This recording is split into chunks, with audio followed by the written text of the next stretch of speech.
Oizmendia, Bizkaiko ekialdean dago, kostaldeko lerrotik 17 kilometrora.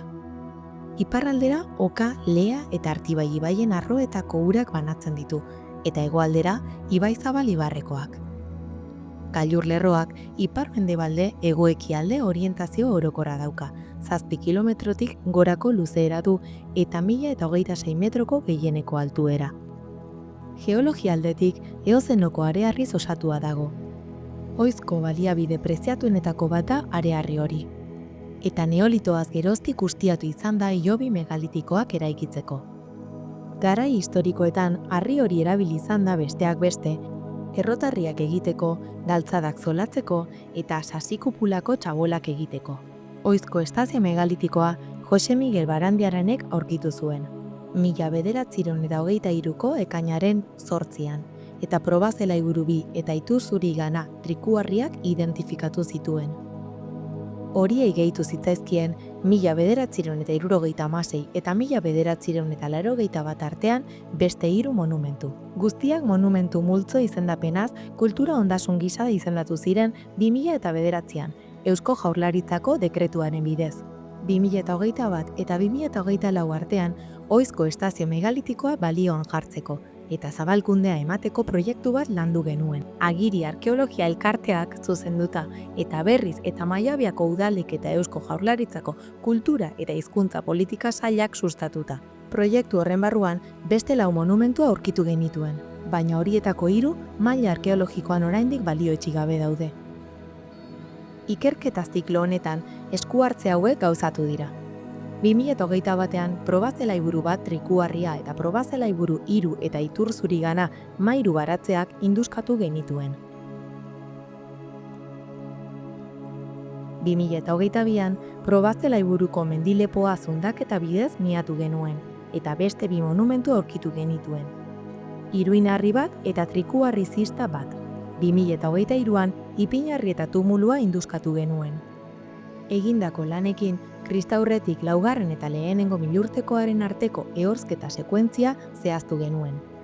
Giza ezurrik ezean, lurraren haziotasuna dela eta hilobiratze faseak zehazteko monumentuen eraikuntza bilakaera aztertu dugu, eta egurlagin ikaztuak karbono 14 bidez datatu dira.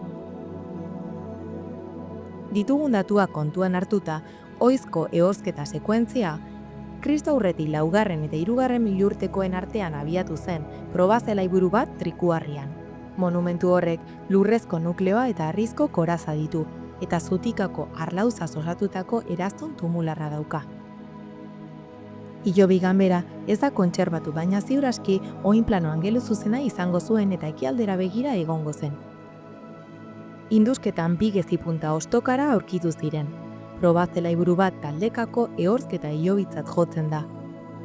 Bigarren fasea, Kristaurretik 1888 eta 1686 artean datatuta dago, eta aurreko hilobiaren aldaketa handi bat dokumentatu da. Hilobi ganbera desegin eta barrualdeko edukia hustu egin zuten. Hutsune horretan zeramikazko ontzi karinatu bat ipini zuten. Eta jarraian lurrez eta harrizko blokeen geruza batez itxi zuten gainetik. Bigarren fase hori aurretiko hilobi baten berrerabileratzat hartzen da. Ziur aski banakako ehorzketa bat egingo zutelarik. Kristaurretik 1700 eta 1900 artean gutxi gora bera, Probazelaiburu batek denbora eten edo uzte bat agertzen du. 800 bat urte iraun zuena eta hilobiaren inolako erabilerarik ez da sumatu aldi horretan. Uzte hori eten egin zen Kristaurretik 900 eta 801 artean, ondoko Iturzurigana gainean mairu baratze bat eraikita. Egituraren tipologiak eta datazio erradiokarbonikoak burdinaroko mairu baratze bat dela adierazten digute. Ziur aski hildakoen errausketa errituari lotutako egitura bat. Azkenik, Kristaurretik 541 eta 389 artean Probazelaiburu bat trikuharriaren ondoan mairu baratze txiki bat ezarri zuten, 1,20 metroko diametrokoa eta arearrizko 11 arlauzaz osatua, Probazelaiburu 3. Mairu baratzeen beste lekuko bat Oiz gailur lerroan.